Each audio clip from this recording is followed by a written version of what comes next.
Yes, ready, start. I have vivid memories of my visit to your country a few years back.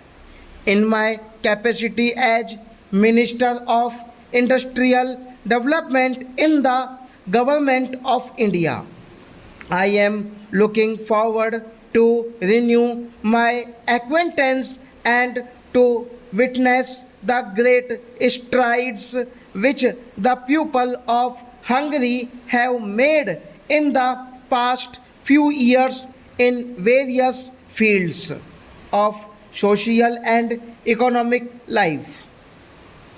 We in India have always admired the indomitable spirit of your people, their courage and determination of building a better and brighter future for themselves. The emergence of a new social order in Hungary after liberation from the Nazi domination and the rapid all round progress made in a short span of time, despite considerable odds and difficulties, has opened new vistas of economic and social progress at home and a valuable role abroad in the cause of promoting world peace and international cooperation. In this context, my wife and I feel particularly privileged to be with you as your guest in a historic year which marks the 30th anniversary of your liberation from the Nazi rule.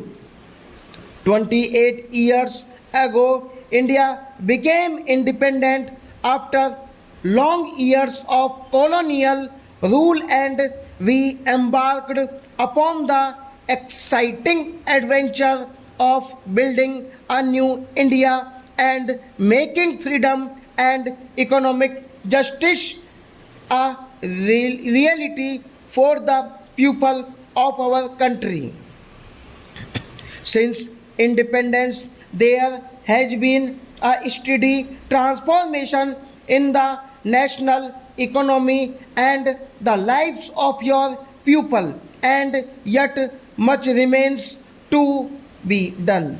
In the context of the size of your population and the magnitude of our problems of development and growth, we can only claim to have laid the basis for modernization and progress.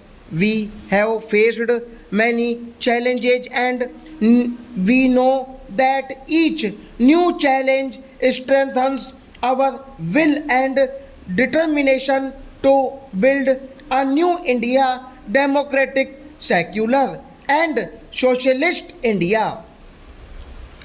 The people of India have resolutely rebuffed any efforts of the reactionary forces to bring about political confusion and economic chaos in the country.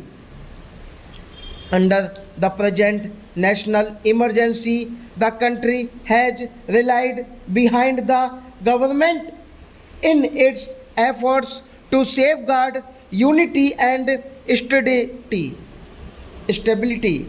The new economic program currently being implemented in my country has already produced encouraging results which have brought relief to millions of people in the country. We have greatly appreciated your positive understanding of recent development in India and the support for the measures adopted by my government for the betterment of the people.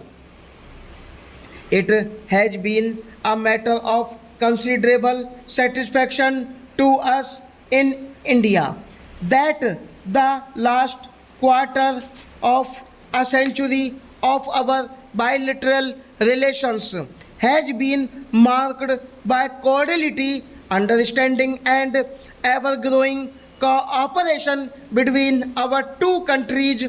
Happily, there are no issues or problems between us, and we are united in a common endeavor promoting peace, justice, and equality throughout the world. We value greatly the bilateral cooperation which has grown between our two countries, particularly in the field of trade and economic relations. I have followed with great interest the work done so far by the Joint Hungarian Economic Commission, and I am convinced that the future holds out promising possibilities of further expansion and diversification of our bilateral relations. In Europe, an event of historic significance has taken place. The successful conclusion at Helsinki of the conference on European security and cooperation at the summit level has opened a new chapter of peaceful coexistence and cooperation in the hitherto conflict ridden continent of Europe. Hungary, which has stood so often at the crossroads of history, can legitimately take pride in the fact that the call for such a meeting went forth from this capital city of Budapest, so framed in legend and history. We are also fully aware of the important contribution made by your government and leaders in the long and protracted deliberations that led to the signing of the historic documents at Helsinki.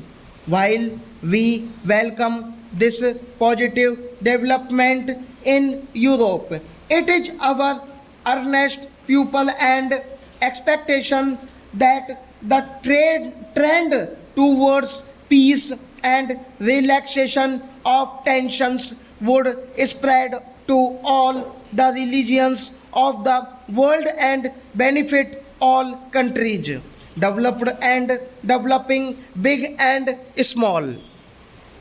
In the context of Asia, we welcome the decisive victories of the Vietnams and the Cambodian peoples and the progressive changes which are sweeping through Southeast Asia. In our part of the world, India has consistently endeavored to promote harmonious relations based on a spirit of cooperation and not confrontation, on a spirit of mutual trust and not hostility and suspicion. We are convinced that the faithful and scrupulous implementation of the Shimla Agreement provides the best framework for durable peace in the subcontinent. Ever since its independence, India has been committed to a policy of preserving and consolidating peace all over the world and promoting solutions of international problems in a peaceful manner. Let us hope that through our efforts and those of other peace loving countries, we shall be able to promote a new international environment conducive to the consolidation of peace, justice, stability, and progress throughout the world, and this should be lasting forever stop.